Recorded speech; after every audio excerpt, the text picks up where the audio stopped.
자, 안녕하세요. 임준입니다. 오늘은 삶과 공공기관에 대해서 알아보도록 할 텐데요. 이 공공기관이라는 것은 구청, 출입국사무소, 동주민센터 이런 것들을 얘기합니다. 나라에서 운영하는 사무소들을 얘기하는 거죠.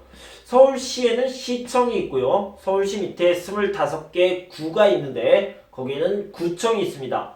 구 밑에는 동이 있는데 동에는 주민센터가 있고요. 여러분 같은 외국인들을 도와주는 사무소, 출입국 관리 사무소라든가 외국인 센터 이런 것들이 있겠죠. 이런 것들을 공공기관이라고 하고요. 이따 다시 얘기하겠지만 관청이라고 얘기하기도 합니다.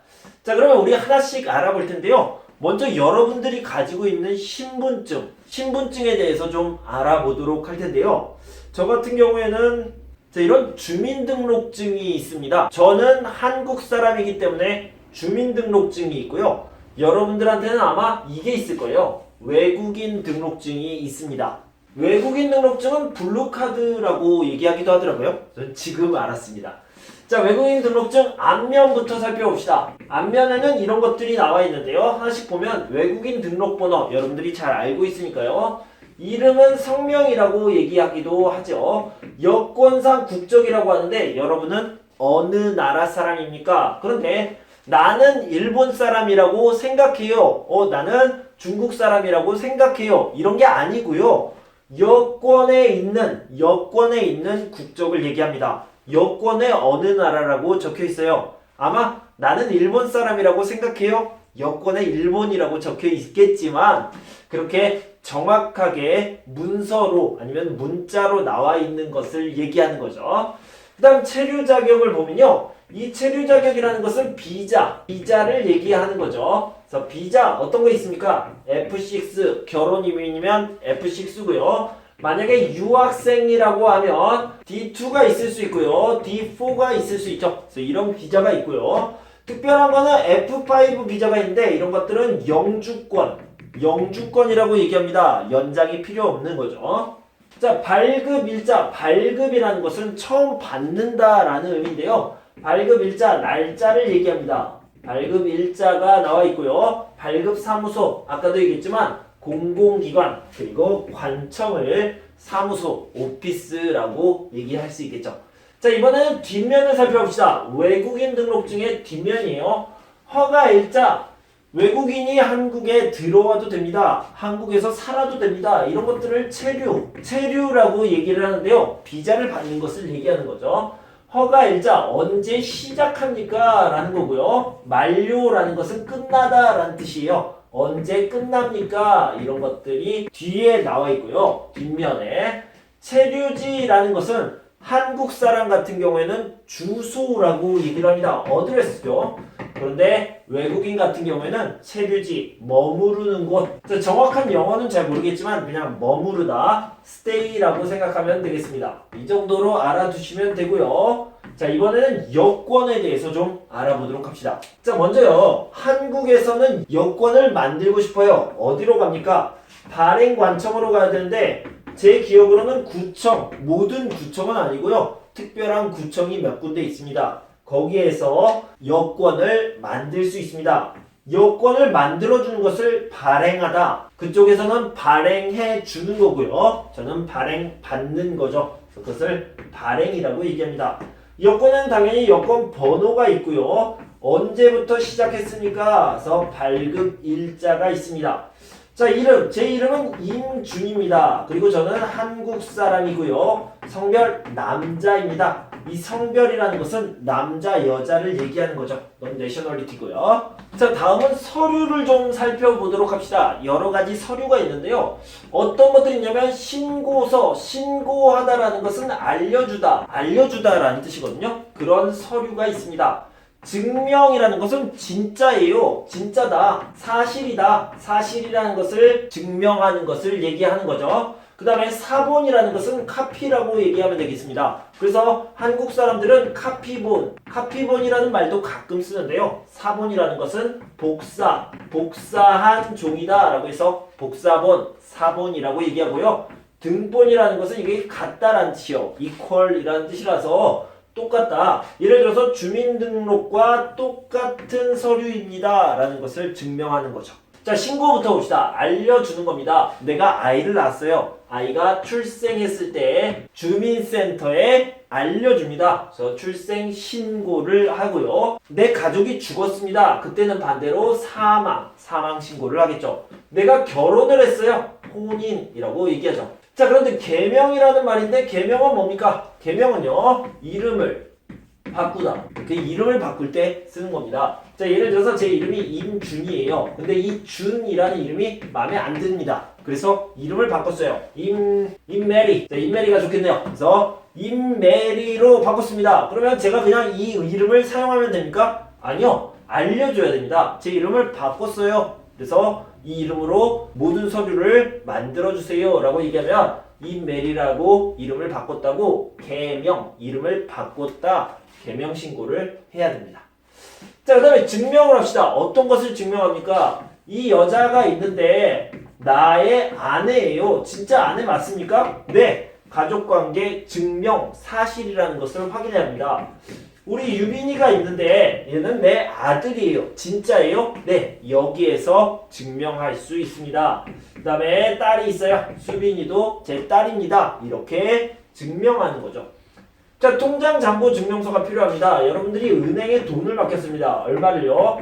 1억을 맡겼어요. 그러면 여러분들의 통장에 이렇게 1억이 찍히겠죠. 이 1억이 어떤 은행에 있다는 것을 사실입니다. 증명해주는 서류. 이것을 통장 잔고 증명서라고 얘기합니다.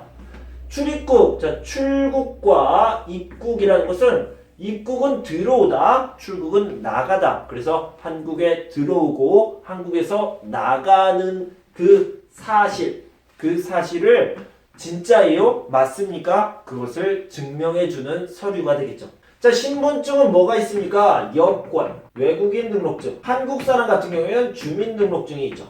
또 한국 사람 같은 경우에는요, 운전면허증, 자동차 운전면허증 같은 경우에도 신분증으로 사용할 수 있는데 4번이라는 것은 아까도 얘기했지만 카피, 복사한 것이다. 이렇게 알아두시면 되겠습니다.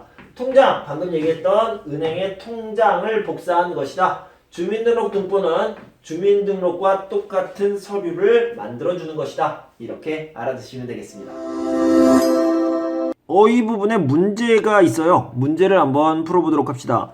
출생이라는 것은 태어나다라는 뜻이죠. 그래서 아이가 태어났을 때 신고하는 서류를 얘기합니다. 자, 가족관계 증명서는 그야말로 가족관계를 증명하는 서류죠. 가족관계 증명서, 가족관계 증명서 이렇게 나와 있네요. 통장 잔고, 통장에 돈이 얼마나 있어요? 이것을 증명하는 서류입니다. 증명하죠. 그래서 통장에 돈이 얼마나 있는지 증명하는 서류, 여기로 연결하면 되겠네요. 혼인신고, 혼인은 결혼을 얘기한다고 얘기했습니다. 결혼을 찾아봅시다. 결혼을 신고한다. 결혼을 신고하는 서류. 계명신고는요, 이름을 바꾸다. 이렇게 생각하시면 되겠어요. 자, 이름을 바꿀 때 필요한 서류가 되겠죠. 이쪽으로 연결이 되겠습니다. 자, 신분증 4번. 여기 4번이 있고 여기 4번이 있는데 이거는 복사다, 카피다. 이렇게 생각하시면 되겠습니다. 자, 그럼 신분증을 복사한 것이네요. 신분증을 복사한 것 어디 있습니까? 주민등록증, 외국인등록증, 여권 등의 신분증을 복사한 것 여기로 연결하면 되고요. 여기죠, 여기. 이게 아니네요. 자, 통장 4번을 봅시다. 통장은요, 은행 이름, 계좌번호, 예금주가 나와 있어요. 그래서 이 부분과 연결해 주시면 되겠죠. sorry. 출입국 사실 증명서. 출입국이라는 것은요, 출국과 입국을 얘기합니다. 한국에서 나가고 한국에 들어오는 것을 얘기하는 거죠. 그래서 한국에서 나간 것, 한국에 들어온 것을 확인할 수 있는 서류, 여기로 연결하면 되겠습니다. 주민등록등본은요, 주민등록과 같은 서류입니다. 주민등록에 나와 있는 이런 것들을 확인할 수 있는 서류가 되겠죠. 그래서 이렇게 연결하면 되겠습니다. 자, 공공기관을 좀 살펴볼 텐데요. 자, 공공기관에 어떤 것들이 있습니까? 여러분들이 잘 알고 있는 출입국관리사무소가 있습니다. 어디에 있죠? 목동에 있는데요. 지하철 5호선 오목교역에서 내리시면 출입국관리사무소에 갈 수 있죠. 또 뭐가 있습니까? 구청이 있고요. 그리고 동주민센터가 있겠죠. 그리고 외국인 인력지원센터, 그리고 보건소, 그리고 도로교통공단, 자 이런 것들이 있습니다. 자 여러분들이요 출생신고, 사망신고를 해야 돼요. 어디 가서 해야 됩니까? 구청이나 동사무소 가서 이렇게 하시면 됩니다. 혼인신고도요 구청에서 하시면 되고요. 개명신고도 구청이나 동주민센터로 가시면 되겠습니다. 자 그리고요 가족관계증명서도 구청이나 동주민센터에서 해결할 수 있고요. 자 그 다음에 출입국 사실증명서는요 당연히 출입국관리사무소에서 해야 되겠죠. 출입국관리사무소에서 또 할 수 있는 것은요 체류지 변경신고. 체류지는 아까 주소라고 그랬죠. 주소를 바꿨습니다. 즉 이사를 했다라는 거죠. 이사하면 여러분들이 출입국관리사무소에 가서 체류지 변경신고, 주소를 바꿨습니다 알려주는 것을 해야 됩니다. 자, 출입국관리사무소에서 또 할 수 있는 것은요 비자 문제예요. 비자는 체류 자격이라고도 얘기하죠. 체류 자격인데 이것을 연장하거나 비자를 연장해요. 아니면 변경해요. 변경하거나 신청합니다. 이런 것들을 할 수 있습니다. 자, 이런 서류를요 주세요라고 하는 것을 신청하다라고 얘기하고요. 그 다음에 이런 서류를 진짜로 받는 것, 이런 것들은 발급이라고 합니다. 발급받다 그러면 우리 입장에서 받는 거고요. 이 사람들 입장에서는 주는 거예요. 주는 것은 발급주다 라고 하지 않고요. 발급하다 라고 얘기를 합니다. 그래서 신청을 하면 발급을 받다 이렇게 얘기하는데 이렇게 발급받다 라는 말을 좀 다른 말로 떼다, 증명서나 등본을 떼다 이렇게 얘기를 합니다. 자, 외국인 인력지원센터에서는 어떤 일을 합니까? 여기서는요 직장을 구하는 일, 취직 관련된 일을 합니다. 이렇게 취직하는 것을 직장을 구하다 구직이라고 얘기하고요. 구직에 필요한 교육도 시켜줍니다. 예를 들면 컴퓨터, 태권도, 한국어 이런 것들을 교육시켜주고요. 보건소에서는 병원이라고 생각하면 돼요. 나라에서 운영하는 병원이라고 생각하면 되기 때문에 여기서 건강검진, 바디체크죠. 그리고 예방주사, 미리 주사를 맞아서 병을 막아주는 것을 얘기하죠. 도로교통공단에서는 운전면허증 관련된 얘기를 합니다. 자, 그래서 운전면허를 따다, 합격하다라는 거죠. 그 다음에 운전면허증을 받다, 발급받는 거고요. 신청을 해서 발급받는 거죠. 발급받은 다음에 10년이 지나면 다시 받는 것을 갱신하다 또는 재발급하다 이렇게 얘기할 수 있겠습니다. 이런 부분들을 알아두시면 되겠어요. 자, 이제까지 삶과 공공기관에 관련된 어휘를 좀 알아봤습니다. 여러분들 책을 보시고 한 번 더 공부하셨으면 좋겠습니다. 여러분 다음 시간에는요 문형을 배울 텐데 그때 다시 만날 때까지 여러분 건강하고 행복하세요. 감사합니다.